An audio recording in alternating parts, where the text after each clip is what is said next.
सरिता जी पूजा करते करते बहू रिया से कह रही थी, बेटा तुम आज कश्मीरी दम आलू बना देना, जो तुम बहुत ही अच्छा बनाती हो।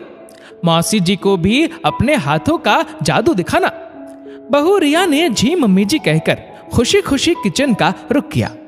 सरिता जी आज बहुत खुश थी। उनकी बहन अपने परिवार के साथ उनसे मिलने जो आने वाली थी। मौसी जी का परिवार तय समय पर आ गया। रिया ने खुले दिल से उनका स्वागत सत्कार किया। भोजन के समय रिया ने प्यार से खाना परोसा। मौसी जी और उनके परिवार ने खाने की बहुत तारीफ की। तब सरिता जी ने कहा, हाँ रिया बहू बहुत स्वादिष्ट खाना बनाती है, स्वाद है उसके हाथों में। सास के मुंह से अपनी तारीफ सुन रिया उत्साह से भर गई। फिर कुछ दिनों के बाद सरिता जी के घर पर सत्संग रखा गया। बहू रिया ने सारी व्यवस्था अच्छे से संभाल ली थी। सरिता जी के कहे अनुसार प्रसाद में सूजी का हलवा और छोले पूरी बनाई। सत्संग के बाद रिया ने सबको खाना सर्व किया। सब ने एक निवाला खाते ही तारीफ करना शुरू कर दिया। सरिता जी ने खुश होकर कहा कि मेरी बहू तो साक्षात अन्नपूर्णा है, सारा घर बहुत अच्छे से संभाला है, मुझे तो कोई काम करने ही नहीं देती, बहुत स्वाद है इसके हाथों में। ये सुनकर रिया खुश होकर सबके लिए मिर्ची भजिया बनाने चली गई। सबने कहा, सरिता तुम तो बहुत किस्मत वाली हो, बहू के हाथों बैठे बैठे स्वादिष्ट पकवानों का सुख भोग रही हो। हमारी बहुओं के तो 2 काम ज्यादा बोलने पर माथे पर बल पड़ जाते हैं। तब सरिता जी ने कहा, अगर तुम सब भी मेरे जैसा सुख भोगना चाहती हो तो ध्यान से सुनो। बहू से 2 प्यार भरे मीठे बोल बोलो और उसके बनाए खाने की तारीफ करो, तो बहू हमेशा तुम्हारी पसंद का ख्याल रखेगी।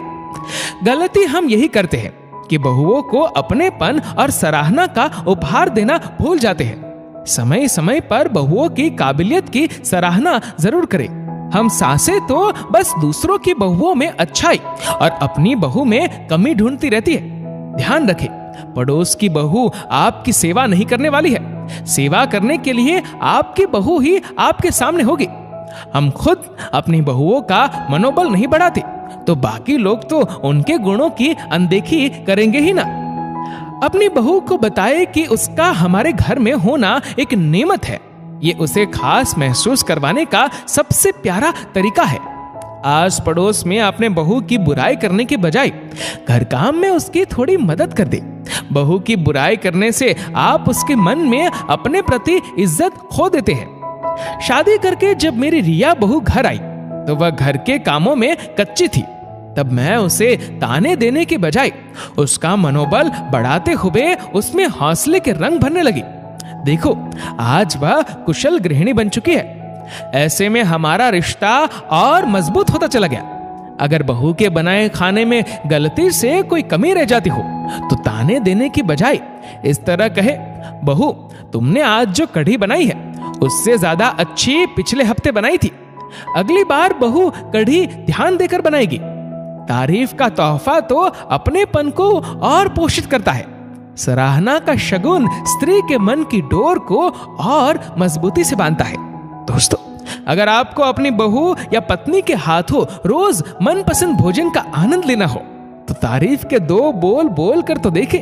यकीन करें, खाने की थाली में एक सब्जी की जगह 2 सब्जी और मीठा भी मिलेगा। इस वीडियो को लेकर आपकी क्या राय है नीचे कमेंट करके जरूर बताएगा।